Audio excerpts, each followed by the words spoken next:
मूल अधिकार इसे अमेरिका के संविधान से लिए गए हैं।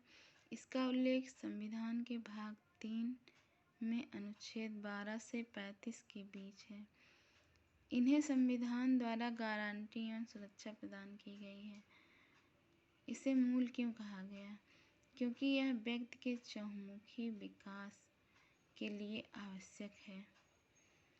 भाग 3 को भारत का अधिकार पत्र या मैग्ना कार्टा कहा जाता है। मूल अधिकारों की पृष्ठभूमि कैसे बनी? वर्ष 1971 में कांग्रेस के कराची अधिवेशन के घोषणा पत्र में शामिल होने पर और इसका प्रारूप पंडित नेहरू द्वारा बनाया गया। मूल अधिकार क्या हैं?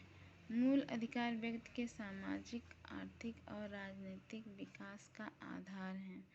प्रारंभ में मूल अधिकारों की संख्या 7 थी, किंतु संपत्ति का अधिकार, जिसका उल्लेख अनुच्छेद 35 में किया गया था, 44वें संविधान संशोधन 1978 द्वारा मूल अधिकार से हटाकर कानूनी अधिकार बना दिया गया। अब इसे संविधान के भाग 12 और अनुच्छेद 300 का में रख दिया गया है। इस तरह अब मूल अधिकारों की कुल संख्या सिर्फ 6 रह गई है। पहला है समानता का अधिकार, जिसका उल्लेख संविधान के अनुच्छेद 14 से 18 में किया गया है। दूसरा स्वतंत्रता का अधिकार, जिसका उल्लेख संविधान के अनुच्छेद 1922 में। तीसरा शोषण के विरुद्ध अधिकार, इसका उल्लेख अनुच्छेद 23 और 24 में। चौथा धर्म की स्वतंत्रता का अधिकार, अनुच्छेद 25 से 28 में। पांचवा संस्कृति व शिक्षा संबंधी अधिकार, अनुच्छेद 29 और 30 में। संवैधानिक उपचारों का अधिकार, अनुच्छेद 32 में। मूल अधिकारों से संबंधित कुछ महत्वपूर्ण अनुच्छेदों की चर्चा करते हैं।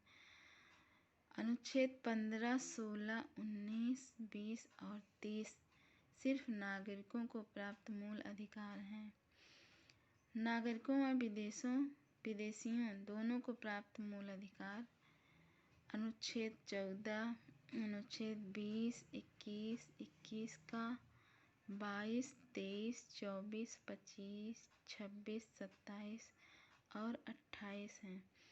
अनुच्छेद 12 में राज्य की परिभाषा दी गई है। भारत की संसद, राज्य विधानमंडल, नगर पालिकाएं, पंचायत, जिला बोर्ड, सुधार न्यास, गैर संवैधानिक या वैध प्राधिकरण को राज्य के अंतर्गत शामिल किया गया है। अनुच्छेद 13 में मूल अधिकारों से असंगत तथा उनका अल्पीकरण करने वाली विधियों को शून्य किया गया है।